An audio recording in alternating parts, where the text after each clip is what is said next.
नमस्कार।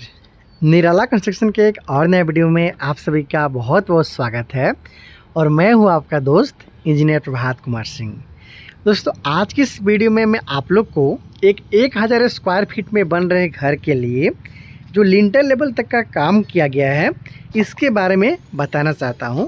Direct site से सब कुछ आप लोग को दिखाना चाहता हूं, जैसे कि इस घर में किस साइज़ का कॉलम का इस्तेमाल किया गया, किस पैटर्न पे घर को बनाया जा रहा है, जैसे कि कहाँ पे रूम है, कहाँ पे हॉल है, कहाँ पे किचन है, कहाँ पे बाथरूम है, किस तरीके से सीढ़ी बनाया जा रहा है, वो सारा चीज़ दिखाते हुए आप लोग को इस 1000 स्क्वायर फीट का घर का जो काम किया गया उसको दिखाते हुए ये बताना चाहता हूँ कि आखिर इस घर को बनाने में अब तक टोटल कितना रुपये तक का खर्चा है वो आया है।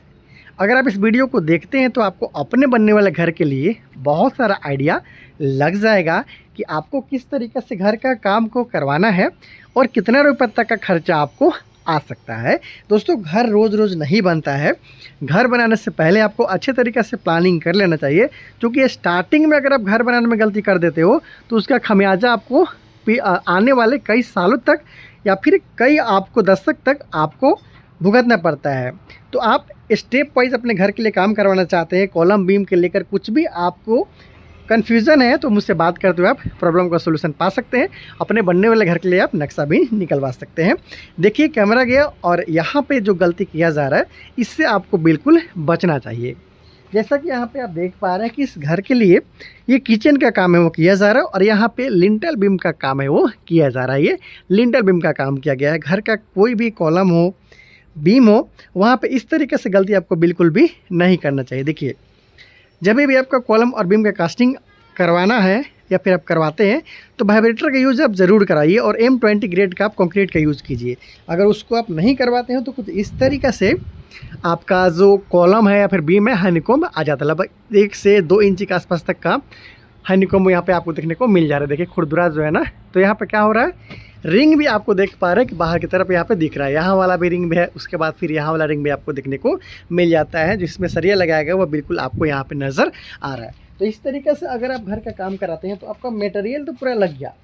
गौर से देखिएगा, जैसे मान लीजिए आपका ठेकेदार जो काम कर रहा है उसने यहाँ पे कंक्रीट का यूज़ किया, जैसे कि सीमेंट डाला, सरिया डाला, इसके साथ साथ आपका एग्रीकेट डाला, इसके साथ सरिया डाला, वो सारा आपका मटेरियल लग गया। लेकिन ठीक से वो सिर्फ वाइब्रेटर यूज़ नहीं किया तो कुछ इस तरीके से हनीकॉम्ब आ जाता है। हालांकि ये लोड लेने में अक्षम हो जाता है। आपको घर जब बनाएंगे तो वो सक्षम चाहिए। आपका जो लोड होगा, आपका जो इसके ऊपर का ब्रिकवर्क होगा या फिर जो बीम का काम होता है कि घर को आपको बांध के रखता है, तो इस तरीके से जब आप हनीकॉम्ब लाते हैं तो उतना वो लोड है वो नहीं ले पाता है, सारा खर्च करने के बावजूद भी। तो ठेकेदार को आप बोलिएगा जब भी आपका घर का काम होगा कि आप ठीक तरीके से वाइब्रेटर का यूज़ ज़रूर कीजिए। वहाँ पे भी देख पा रहे हैं ये जो आप स्लैब है, हालांकि ऊपर से दिखाऊंगा, वहाँ पर भी हनीकॉम्ब आपको देखने को मिल रहा है। तो देखिए, 1000 स्क्वायर फीट में ये बनता हुआ घर है और इस घर में आपको 2 कमरा के साथ में हॉल भी है, डाइनिंग एरिया भी है, किचन भी है, टॉयलेट बाथरूम भी है, सीढ़ी भी है और स्टार्टिंग में पार्किंग भी यहाँ पर देखने को मिल जाता है, जहाँ पे आप कार पार्किंग भी कर सकते हैं। हालांकि ये पैटर्न अभी बहुत ज़्यादा चल रहा है। बिल्कुल स्टार्टिंग में सीढ़ी, जी हाँ दोस्तों, ज़्यादातर घर में आप देखते होंगे कि बिल्कुल जिस तरीके से आप घर में एंटर करते हो उसी के अगल बगल साइड में आजकल लोग सीढ़ी का निर्माण करवा रहे हैं। इसी पैटर्न पे यहाँ पे भी बिल्कुल एंट्रेंस के साथ ही लेफ्ट साइड में सीढ़ी का निर्माण किया गया। इससे फ़ायदा ये होता है कि ऊपर तला में अगर आपका कोई दूसरा भाई रहता हो या फिर ऊपर तला में कोई दूसरा रेंटर रहता हो तो बिल्कुल घर के अंदर में जाकर उनको ऊपर जाने की ज़रूरत नहीं है। बिल्कुल स्टार्टिंग से ही अगर सीढ़ी देते हो आप तो बिल्कुल आपका प्राइवेसी को ख्याल में रखते हुए कुछ इस तरीके से काम कराती है तो बिल्कुल आपको डिस्टर्बेंस नहीं होता। इसलिए स्टार्टिंग में यहाँ पे सीढ़ी का काम किया गया है। बिल्कुल स्टार्टिंग से ही वो ऊपर की तरफ चले जाते हैं। तो यहाँ पे आपका हो गया सीढ़ी, ये आपका हो गया पार्किंग एरिया, हॉल, और ये मैं बीच में अभी खड़ा हूँ, ये इस घर के लिए हो गया डाइनिंग एरिया। राइट साइड में आपको इस घर के लिए किचन का काम किया जा रहा है। लेफ्ट साइड में इस घर के लिए जो बाथरूम है, कॉमन टॉयलेट बाथ, उसका काम किया जा रहा है। पीछे की तरफ यहाँ पे 2 लगभग 11.5 फीट व 14 फीट के आसपास तक का बेडरूम का काम किया जा रहा है। पहला विंडो और ये दूसरा विंडो। टेंशन वाला बात नहीं है, अभी ऊपर चल के मैं दिखाऊंगा, ऊपर से दिखाऊंगा कि किस पैटर्न पे इस घर को बनाया जा रहा है, जिससे आपको काफ़ी सहूलियत होगा समझने में। कॉलम के बारे में जानिए तो 2 तरह का कॉलम का यूज़ किया जा रहा है। ये 9 इंची बाई 9 इंची का कॉलम है, जहाँ पे 4 सरिया का इस्तेमाल किया जा रहा है, 16 mm का ये जो कॉलम देख पा रहे हो ये 9 इंची बाई 12 इंची के कॉलम है, जहाँ पे 6 सरिया का इस्तेमाल किया जा रहा है। 4 सरिया 16 mm का और 2 सरिया 12 mm का। इसलिए यहाँ पे आप इस तरीक़ा से देख पा रहे हैं। फिर यहाँ पे 16 mm का 4 सरिया के साथ में कॉलम का इस्तेमाल किया जा रहा है। तो कॉलम टू कॉलम डिस्टेंस के आधार पर कॉलम का जो साइज़ है उसको बनाया जाता है। तो इस तरीक़े से ये बनता हुआ कॉलम है। और ये आपका बीम है जो इसके लिए लिंटल बीम लगाया गया है। इसका जो डेप्थ है, जो गहराई है, लगभग 4.5 इंच के आसपास तक में गहराई इसका रखा गया है। इसमें 4 सरिया का इस्तेमाल किया जा रहा है 8 mm का। तो ये प्लेन बीम के बारे में आपने जान लिया, कॉलम के बारे में जान लिया। और सॉरी, ये लिंटल बीम है, ये लिंटल लेवल पे दिया गया, इसलिए ये लिंटल बीम है। ये आपका हो जाएगा प्लिंथ बीम, जो कि प्लिंथ लेवल पे दिया जाता है। तो प्लिंथ बीम जो है इसका साइज़ भी 9 इंची बाई 9 इंची का ही यहाँ पे रखा गया है, जिसमें 4 सरिया का इस्तेमाल किया गया है 12 mm का। तो इस तरीक़ा से ये बनता हुआ घर है। हालांकि इस घर के लिए जो अंदर का दीवार है, जो पार्टीशन वाल है, उसे 5 इंची के साथ में ही रखा गया है। देखिए अंदर का दीवार है उसे 5 इंची के साथ में रखा गया है। बाहर का जो दीवार है वो 10 इंची के साथ में रखा गया है। चलिए टॉप व्यू दिखाते हुए आपको बता देता हूँ कि इस घर को बनाने में कितना रुपये तक का खर्चा अब तक आ चुका है।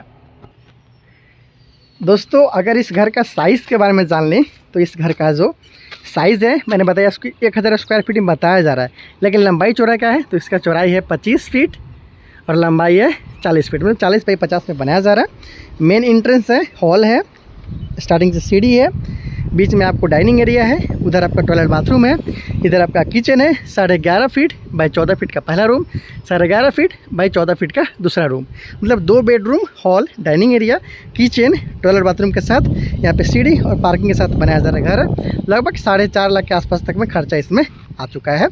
कॉलम का बात करें तो 4 आपको इस लाइन में कॉलम देखने को मिलता है, इसके साथ साथ 3 आपको बीच में, उसके साथ 4 आपको साइड में, मतलब टोटल 11 कॉलम के साथ में इस घर का काम को किया जा रहा है। तो जैसे जैसे काम आगे बढ़ेगा स्टेप वाइज बताऊंगा, दिखाऊंगा कैसे इस घर को कंप्लीट किया गया। हालांकि अभी तक लिंटल लेवल तक का ही काम यहाँ पे कंप्लीट किया जा रहा है। बाहर का जो आप काम देख पा रहे हो 10 इंच का दीवार, अंदर का 5 इंच के साथ में दीवार का काम किया गया। अगर आप अपने बनने वाले घर के लिए नक्शा चाहते हैं तो मुझसे बात करते हुए आप नक्शा निकलवा सकते हैं। चैनल के अबाउट सेक्शन में मेरा नंबर दिया गया है, मुझे पर्सनली बात करते हुए आप अपने बनने वाले घर के लिए राय, मशवरा, सलाह या फिर आप नक्शा ले सकते हैं। जो मैं खर्चा बताया हूँ लेबर कॉस्ट के साथ साथ मटेरियल कॉस्ट को इंक्लूड करते हुए जो खर्चा आया है वो टोटल खर्चा मैंने आप लोग को बता दिया। तो ऐसे ही बहुत इंटरेस्टिंग वीडियो के लिए चैनल को सब्सक्राइब ज़रूर कर लीजिएगा। और एक बात और आपको बताना चाहूँगा कि स्टार्टिंग में सीढ़ी तो आप रखते ही रखते हैं, और स्टार्टिंग में अगर आप सेप्टिक टैंक रखते हैं तो आपके लिए और फ़ायदा हो जाता है कि आने वाला दिन में कभी सेप्टिक टैंक भरता है और आपका जो नगर निगम है उनके द्वारा साफ़ किया जाता है, तो स्टार्टिंग में रहता है तो साफ़ करने में काफ़ी आसानी होता है। वो गाड़ी से जो पाइप डालते हुए साफ़ करते हैं तो उसके लिए भी आपको आसानी होता है। इसलिए सेप्टिक टैंक और ये जो आपका सीढ़ी होता है स्टार्टिंग में रखने से आपको बहुत ज़्यादा बेनिफिट हो सकता है। और घर बनाने में आप वाइब्रेटर का यूज़ भी ज़रूर करवा लीजिएगा, थोड़ा बहुत हनीकॉम्ब यहाँ पे आया हुआ है, इससे आपको बचना चाहिए। तो इंटरेस्टिंग वीडियो के लिए चैनल को सब्सक्राइब कीजिएगा। जैसे जैसे काम आगे बढ़ेगा आपको बताऊँगा, दिखाऊँगा, समझाऊँगा कि किस तरीक़े से इस घर को बनाया गया है। बहुत जल्दी मिलता है अगले वीडियो में। Thank you so much.